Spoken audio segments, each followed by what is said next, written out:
माझं सोलापूर न्यूजमध्ये आपल्या सगळ्यांचं स्वागत। वागदरी येथील शेळके प्रशालेच्या पायरीवर क्रिकेट मॅच पाहत असताना ओळखीतील मुलीशी का बोलतो म्हणून 17 वर्षाच्या अल्पवयीन मुलावर जिवे ठार मारण्याच्या हेतूने परमेश्वर जमादाराने कोयत्याने डोक्यात वार केला। या प्रकरणी साहेबांना रामचंद्र कोळी राहणार वागदरी यांनी अक्कलकोट उत्तर पोलिसांमध्ये तक्रार दिली असून 13 एप्रिल रोजी सायंकाळी 7:30 वाजण्याच्या सुमारास फिरादीचा भाचा सुशांत हा वागदरी येथील शेळके प्रशालेच्या पायरीवर बसून मित्रासोबत क्रिकेट मॅच बघत थांबला होता। त्यावेळी रागाने त्या ठिकाणी आलेल्या परमेश्वर जमादार याने सुशांतला शिवीगाळ सुरू केली।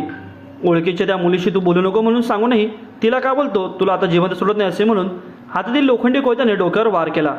त्यात तो गंभीर जखमी झालेल्या सुशांतला तातडीने रुग्णालयात दाखल करण्यात आले।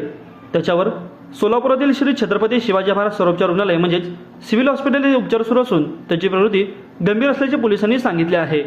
या प्रकरणी साहेबांना रामचंद्र कोळी राहणार वागदरी यांनी अक्कलकोट उत्तर पोलिसांमध्ये तक्रार दिली असून या घटनेचा अधिक तपास पोलीस करत आहेत।